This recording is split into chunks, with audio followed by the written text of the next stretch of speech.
the steep slopes of tranquil forests surround one of Missouri's most beautiful rivers.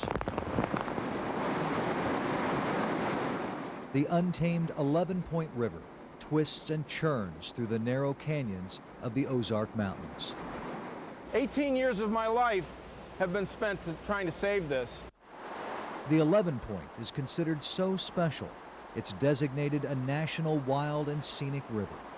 By definition, those are wild and scenic and national scenic rivers. By definition, they cannot be degraded.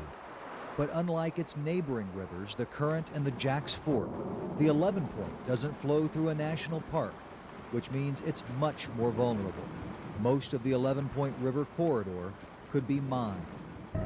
Massive mines and mills like this one near Viburnum tap into a depleting lead belt. The search for more ore is bringing the Doe Run Company closer to the scenic rivers area. There are about 300 drilling sites here. Most of the activity happened in the 80s and early 90s when miners used huge drills to bore deep into the earth, trying to find enough lead to justify applying for a mining permit. Around that same time frame, there was a fair amount of drilling going on. They drilled as many as 15 holes within a mile of the river, but the closest was a quarter mile away. Doe Run has owned prospecting permits near the 11-Point within the last 4 years. In the past, but in the recent past. But that's not where we are right now. Where we are right now is looking at permits that will allow us to extend the life of our current mines. And so we're not looking at new mines right now.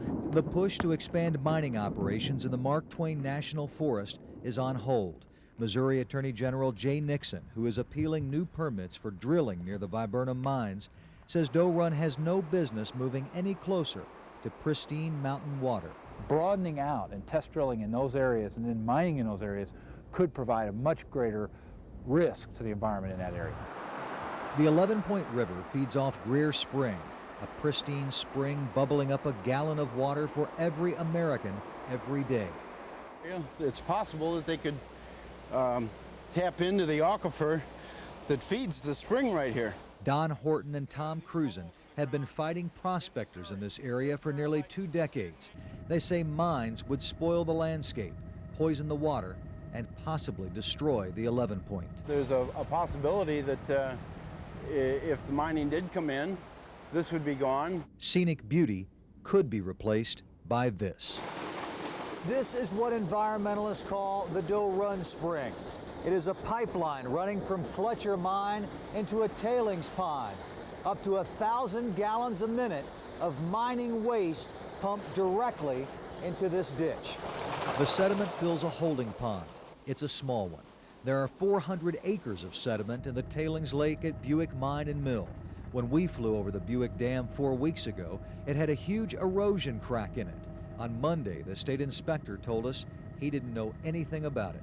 Doe Run says it fixed the dam. Dam failures have polluted far less sensitive rivers in Missouri. In 1975, a dam blowout at the Dresser Mine in Washington County polluted a 70-mile stretch of the Big River. 2 years later, a dam belonging to NL Industries failed, polluting Fredericktown. Environmentalists believe the same thing could happen on the 11-Point. They're protected by the federal government, supposedly. And, and if the federal government isn't going to protect them, then maybe the citizens ought to protect them. The U.S. Forest Service says it's focused on protecting the river and would require extensive environmental studies before issuing a mining permit. An interagency federal task force is investigating how underground water systems are connected around the 11-Point River. But the 13-year-old taxpayer-funded study still isn't finished. It's much tougher when you go underground and try to study not only the geology but how everything interacts below the surface, much of which we don't know yet.